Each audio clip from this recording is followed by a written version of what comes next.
Pride and Prejudice, written by Jane Austen. Chapter 35. Elizabeth awoke the next morning to the same thoughts and meditations which had at length closed her eyes. She could not yet recover from the surprise of what had happened. It was impossible to think of anything else, and, totally indisposed for employment, she resolved soon after breakfast to indulge herself in air and exercise. She was proceeding directly to her favorite walk, when the recollection of Mr. Darcy's sometimes coming there stopped her, and instead of entering the park, she turned up the lane which led her farther from the turnpike road. The park paling was still the boundary on one side, and she soon passed one of the gates into the ground. After walking 2 or 3 times along that part of the lane, she was tempted by the pleasantness of the morning to stop at the gates and look into the park. The 5 weeks which she had now passed in Kent had made a great difference in the country, and every day was adding to the verdure of the early trees. She was on the point of continuing her walk when she caught a glimpse of a gentleman within the sort of grove which edged the park. He was moving that way, and fearful of its being Mr. Darcy, she was directly retreating. But the person who advanced was now near enough to see her, and stepping forward with eagerness, pronounced her name. She had turned away, but on hearing herself called, though in a voice which proved it to be Mr. Darcy, she moved again towards the gate. He had by that time reached it also, and, holding out a letter, which she instinctively took, said, with a look of haughty composure, "I have been walking in the grove some time, in the hope of meeting you. Will you do me the honor of reading that letter?" And then, with a slight bow, turned again into the plantation, and was soon out of sight. With no expectation of pleasure, but with the strongest curiosity, Elizabeth opened the letter, and to her still increasing wonder, perceived an envelope containing 2 sheets of letter paper, written quite through, in a very close hand. The envelope itself was likewise full. Pursuing her way along the lane, she then began it. It was dated from Rosings at 8 o'clock in the morning, and was as follows: "Be not alarmed, madam, on receiving this letter, by the apprehension of its containing any repetition of those sentiments, or renewal of those offers, which were last night so disgusting to you. I write without any intention of paining you, or humbling myself, by dwelling on wishes, which, for the happiness of both, cannot be too soon forgotten, and the effort which the formation and the perusal of this letter must occasion should have been spared, had not my character required it to be written and read. You must, therefore, pardon the freedom with which I demand your attention. Your feelings, I know, will bestow it unwillingly, but I demand it of your justice." 2 offenses of a very different nature, and by no means of equal magnitude, you last night laid to my charge. The first mentioned was, that, regardless of the sentiments of either, I had detached Mr. Bingley from your sister. And the other, that I had, in defiance of various claims, in defiance of honor and humanity, ruined the immediate prosperity and blasted the prospects of Mr. Wickham. Wilfully and wantonly to have thrown off the companion of my youth, the acknowledged favorite of my father, a young man who had scarcely any other dependence than on our patronage, and who had been brought up to expect its exertion, would be a depravity, to which the separation of 2 young persons, whose affection could be the growth of only a few weeks, could bear no comparison. But from the severity of that blame which was last night so liberally bestowed, respecting each circumstance, I shall hope to be in future secured when the following account of my actions and their motives has been read. If, in the explanation of them which is due to myself, I am under the necessity of relating feelings which may be offensive to yours, I can only say that I am sorry. The necessity must be obeyed, and further apology would be absurd. I had not been long in Hertfordshire before I saw, in common with others, that Bingley preferred your elder sister to any other young woman in the country. But it was not till the evening of the dance at Netherfield that I had any apprehension of his feeling a serious attachment. I had often seen him in love before.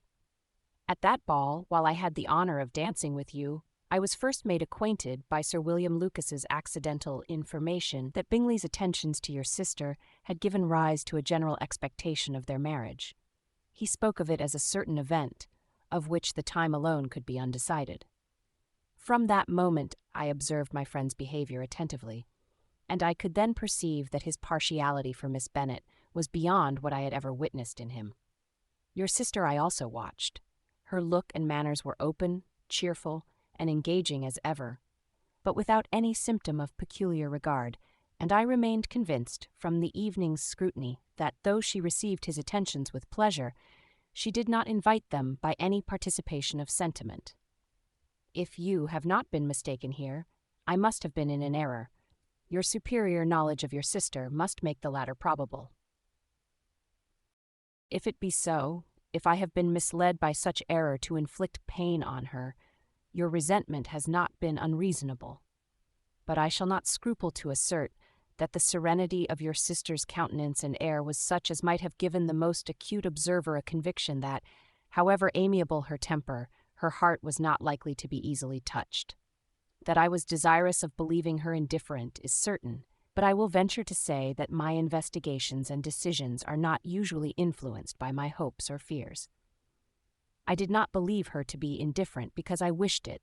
I believed it on impartial conviction, as truly as I wished it in reason.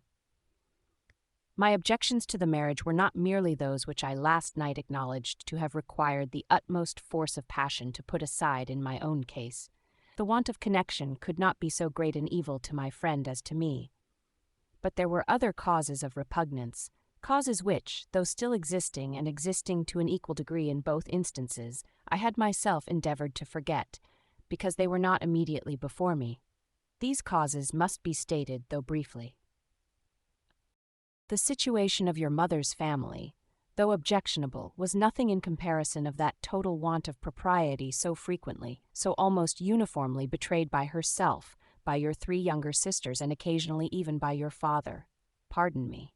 It pains me to offend you, but amidst your concern for the defects of your nearest relations, and your displeasure at this representation of them, let it give you consolation to consider that to have conducted yourselves so as to avoid any share of the like censure is praise no less generally bestowed on you and your eldest sister than it is honorable to the sense and disposition of both.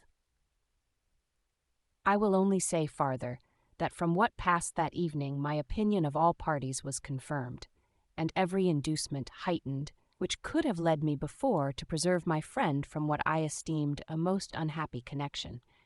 He left Netherfield for London on the day following, as you, I am certain, remember, with the design of soon returning.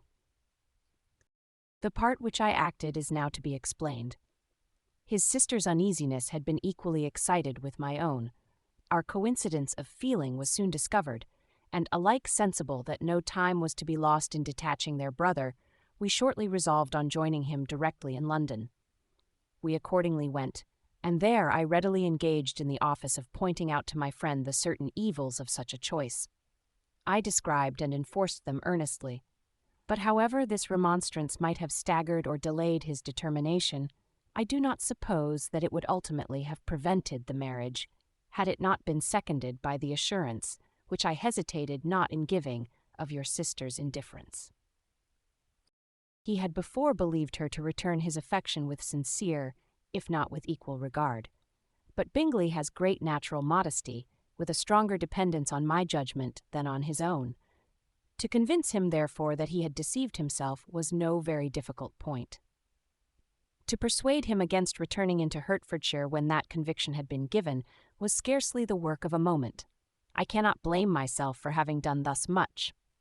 There is but one part of my conduct, in the whole affair, on which I do not reflect with satisfaction. It is that I condescend to adopt the measures of art so far as to conceal from him your sister's being in town. I knew it myself, as it was known to Miss Bingley, but her brother is even yet ignorant of it. That they might have met without ill consequence is perhaps probable, but his regard did not appear to me enough extinguished for him to see her without some danger. Perhaps this concealment, this disguise, was beneath me. It is done, however, and it was done for the best. On this subject I have nothing more to say, no other apology to offer. If I have wounded your sister's feelings, it was unknowingly done, and though the motives which governed me may to you very naturally appear insufficient, I have not yet learnt to condemn them. With respect to that other, more weighty accusation of having injured Mr. Wickham, I can only refute it by laying before you the whole of his connection with my family. Of what he has particularly accused me I am ignorant, but of the truth of what I shall relate I can summon more than one witness of undoubted veracity. Mr. Wickham is the son of a very respectable man, who had for many years the management of all the Pemberley estates, and whose good conduct in the discharge of his trust naturally inclined my father to be of service to him, and on George Wickham, who was his godson, his kindness was therefore liberally bestowed. My father supported him at school, and afterwards at Cambridge, most important assistance, as his own father, always poor from the extravagance of his wife, would have been unable to give him a gentleman's education. My father was not only fond of this young man's society, whose manners were always engaging, he had also the highest opinion of him, and hoping the church would be his profession, intended to provide for him in it. As for myself, it is many, many years since I first began to think of him in a very different manner. The vicious propensities, the want of principle, which he was careful to guard from the knowledge of his best friend, could not escape the observation of a young man of nearly the same age with himself, and who had opportunities of seeing him in unguarded moments which Mr. Darcy could not have. Here again I shall give you pain, to what degree you only can tell. But whatever may be the sentiments which Mr. Wickham has created, a suspicion of their nature shall not prevent me from unfolding his real character. It adds even another motive. My excellent father died about 5 years ago, and his attachment to Mr. Wickham was to the last so steady that in his will he particularly recommended it to me to promote his advancement in the best manner that his profession might allow, and if he took orders, desired that a valuable family living might be his as soon as it became vacant. There was also a legacy of £1,000. His own father did not long survive mine, and within half a year from these events Mr. Wickham wrote to inform me that, having finally resolved against taking orders, he hoped I should not think it unreasonable for him to expect some more immediate pecuniary advantage in lieu of the preferment by which he could not be benefited. He had some intention, he added, of studying the law, and I must be aware that the interest of £1,000 would be a very insufficient support therein. I rather wished than believed him to be sincere, but, at any rate, was perfectly ready to accede to his proposal. I knew that Mr. Wickham ought not to be a clergyman. The business was therefore soon settled. He resigned all claim to assistance in the church, were it possible that he could ever be in a situation to receive it, and accepted in return £3,000. All connection between us seemed now dissolved. I thought too ill of him to invite him to Pemberley, or admit his society in town. In town, I believe, he chiefly lived, but his studying the law was a mere pretense, and being now free from all restraint, his life was a life of idleness and dissipation. For about 3 years I heard little of him, but on the decease of the incumbent of the living which had been designed for him, he applied to me again by letter for the presentation. His circumstances, he assured me, and I had no difficulty in believing it, were exceedingly bad. He had found the law a most unprofitable study, and was now absolutely resolved on being ordained if I would present him to the living in question, of which he trusted there could be little doubt, as he was well assured that I had no other person to provide for, and I could not have forgotten my revered father's intentions.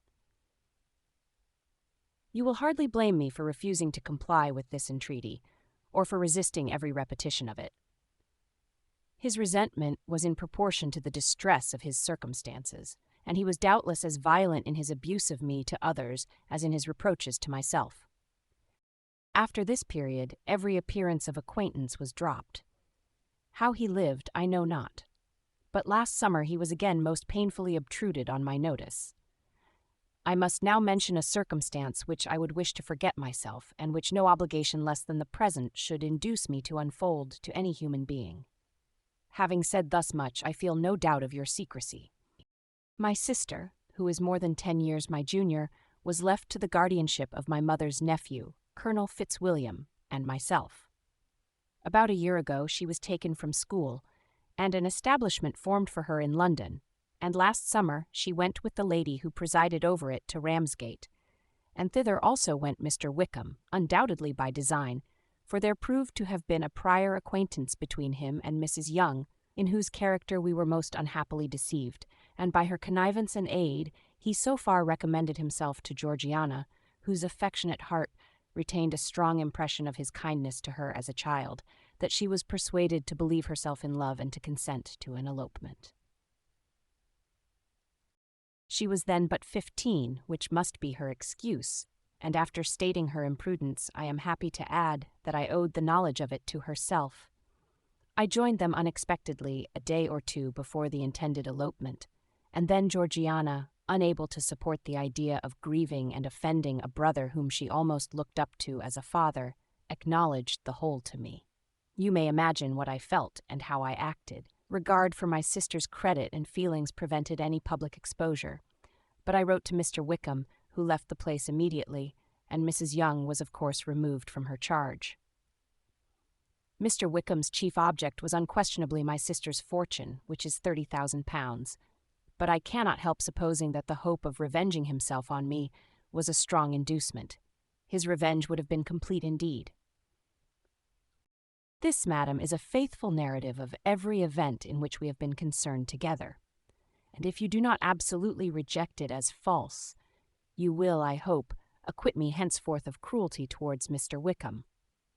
I know not in what manner, under what form of falsehood he has imposed on you, but his success is not perhaps to be wondered at, ignorant as you previously were of everything concerning either. Detection could not be in your power, and suspicion certainly not in your inclination. You may possibly wonder why all this was not told you last night, but I was not then master enough of myself to know what could or ought to be revealed. For the truth of everything here related, I can appeal more particularly to the testimony of Colonel Fitzwilliam, who, from our near relationship and constant intimacy, and still more as one of the executors of my father's will, has been unavoidably acquainted with every particular of these transactions. If your abhorrence of me should make my assertions valueless, you cannot be prevented by the same cause from confiding in my cousin, and that there may be the possibility of consulting him, I shall endeavour to find some opportunity of putting this letter in your hands in the course of the morning. I will only add, God bless you, Fitzwilliam Darcy.